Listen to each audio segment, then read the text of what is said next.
سوچو، وہ نبی صلی اللہ علیہ وسلم جن کے اشارے سے چاند 2 ٹکڑے ہو گیا، آج پتھروں کی بارش میں لہو لہان ہیں، جوتے خون سے بھر گئے، جسم زخمی، دل زخمی، اور پھر بھی ہونٹوں پر صرف ایک دعا: یا اللہ، اگر تو مجھ سے ناراض نہیں تو مجھے کسی کی پرواہ نہیں۔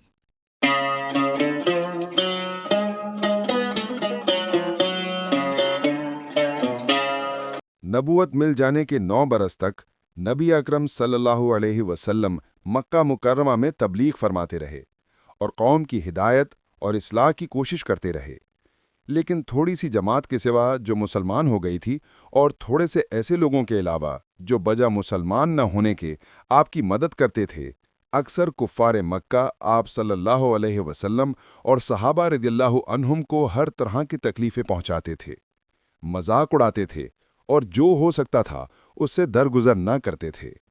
حضور اقدس صلی اللہ علیہ وسلم کے چچا ابو طالب بھی انہی نیک لوگوں میں سے تھے جو بجا مسلمان نہ ہونے کے حضور کی ہر قسم کی مدد فرماتے تھے۔ 10ویں سال میں جب ابو طالب کا بھی انتقال ہو گیا تو کافروں کو اور بھی ہر طرح کے کھلے عام دشمنی کرنے کا اور اسلام کی تبلیغ کو روکنے کا موقع مل گیا۔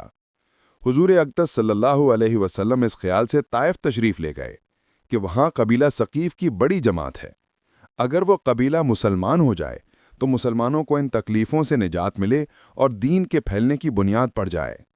وہاں پہنچ کر قبیلے کے تینوں سرداروں سے جو بڑے درجے کے سمجھے جاتے تھے گفتگو فرمائی اور اللہ کے دین کی طرف بلایا اور اللہ کے رسول یعنی اپنی مدد کی طرف متوجہ کیا،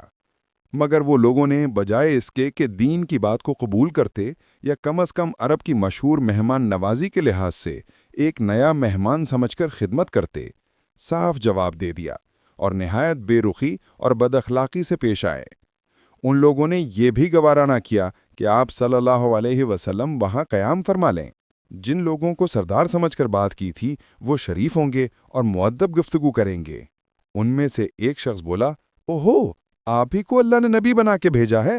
دوسرا بولا، اللہ کو تمہارے سوا کوئی اور ملتا ہی نہیں تھا جس کو رسول بنا کے بھیجے۔ تیسرے نے کہا، میں تجھ سے بات کرنا نہیں چاہتا،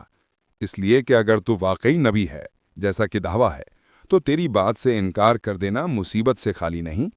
اور اگر جھوٹ ہے تو میں ایسے شخص سے بات کرنا نہیں چاہتا۔ اس کے بعد ان لوگوں سے نا امید ہو کر حضور اقدس صلی اللہ علیہ وسلم نے اور لوگوں سے بات کرنے کا ارادہ فرمایا۔ آپ صلی اللہ علیہ وسلم ہمت اور استقلال کے پہاڑ تھے،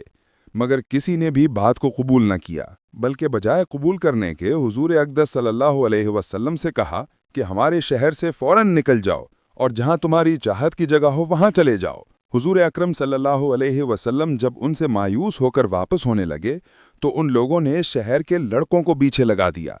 آپ کا مذاق اڑائیں، تالیاں پیٹیں، پتھر ماریں، یہاں تک کہ ان لڑکوں نے ایک بڑے سے پتھر کو آپ صلی اللہ علیہ وسلم کے اوپر پھینکنا کہا، اور آپ صلی اللہ علیہ وسلم نے ہاتھ کے اشارے سے اس پتھر سے کہا کہ اگر تو اللہ کے حکم سے آ رہا ہے تو آ جا، ورنہ وہیں رک جا۔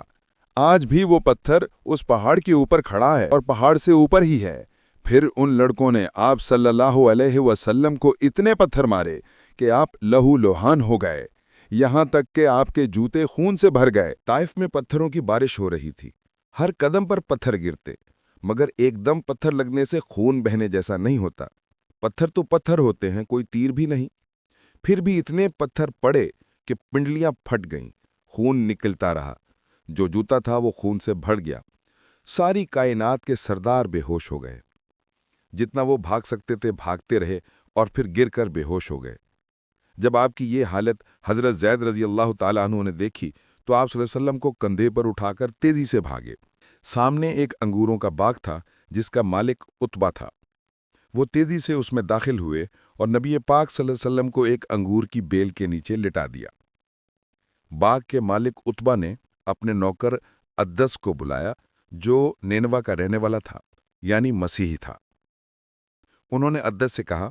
جا ان دونوں اشخاص کے پاس جا اور ان کے لیے کچھ انگور لے جا، اور ان سے کہنا کہ تمہیں رشتہ داری کی قسم انکار نہ کرنا، یہ انگور کھا لو۔ نبی پاک صلی اللہ علیہ وسلم کی یہ حالت دیکھ کر عتبہ کی آنکھوں میں بھی آنسو آ گئے۔ وہ عتبہ جو نبی پاک صلی اللہ علیہ وسلم کو قتل کرنے کے بہانے ڈھونڈتا تھا،